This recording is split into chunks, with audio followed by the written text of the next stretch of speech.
So everyone hears CDC. What does it actually stand for?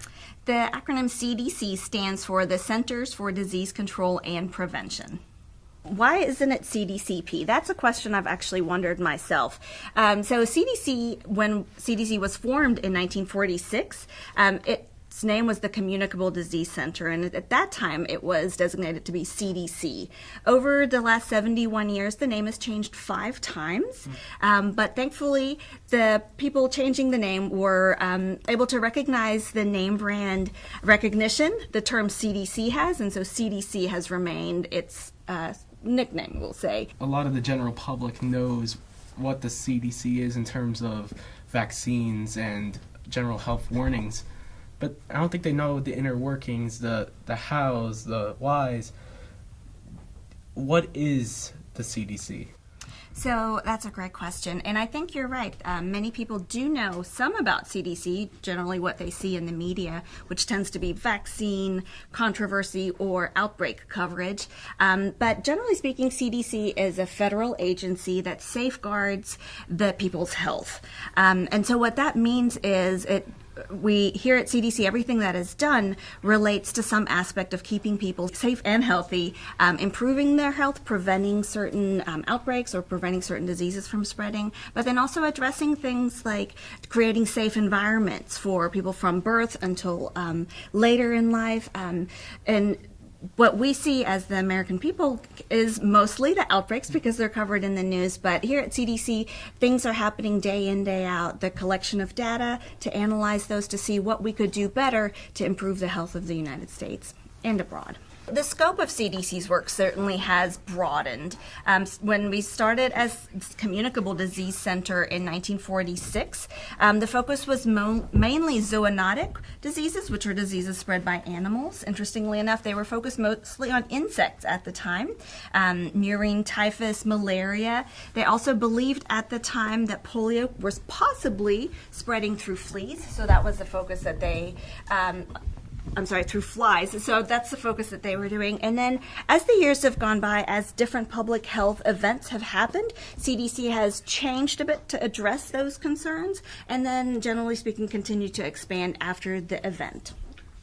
So you're talking about a lot of safety. Now, I'm sure with a lot of safety, there's a lot of accomplishments from the CDC. Can you, what are some that are noteworthy? So for me, in looking at all of CDC's history, there were several accomplishments that to me really indicate that CDC is working at their best efforts to look at all aspects of people's safety and health. For example, the inclusion of smoking prevention in the 1970s and 80s to me was a very noteworthy aspect of CDC's work because it showed a shift of not just looking at infectious diseases, but also looking at those day-to-day actions that people might be doing that might be a negative impact on their lifestyle. Were there any incidents that prompted like bigger change later on? The wonderful thing about CDC is that there's always evaluation that happens after any type of response or after all the work that's happened here to make sure that it's done in the best manner. And after virtually every project or outbreak, there's always that moment when CDC and the subject matter experts pause to look at what they've done to see if it was the best way. So with virtually every project, you could take a look and see changes that happen. For example, with all of the outbreaks that happen, generally you'll see recommendations change afterwards so that that particular disease won't happen again or that particular outbreak won't happen. What do you think the future holds for the CDC? Oh, that's a very good question. If you look at data from over 100 years ago, generally speaking back then, communicable diseases, as they called infectious diseases back then, were the main cause of death. And that's because we didn't have the same medicine or strategies to deal with infectious diseases. As our medical technology has improved and our understanding of infectious diseases have improved, those have become less of an issue.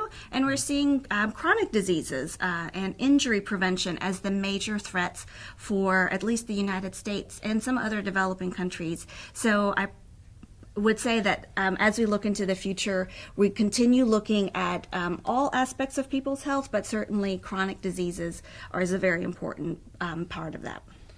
One of the biggest challenges the CDC faced, I think that answer would vary depending on who you're asking. One of the very public challenges CDC faced was the response to the 2014 to 16 Ebola epidemic, for example, and that certainly was an agency-wide response that I think CDC did a wonderful job doing its part in the worldwide response to that epidemic.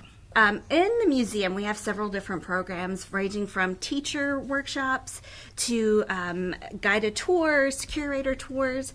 The program that I'm partial to is a program called the CDC Disease Detective Camp. It's a high school program that I run in the summer, and it's designed to show high school students what it's like to work here at CDC. So for a week, 2 weeks each summer, we bring in a group of high school students, and they have the opportunity to work in several different tasks that are modeled after CDCers work. Disease Detective Camp, because it is a free opportunity to come see the inside workings of this tremendous agency, has a fairly competitive application process. We have 64 slots each year, and generally speaking, I get between 400 and 500 applications.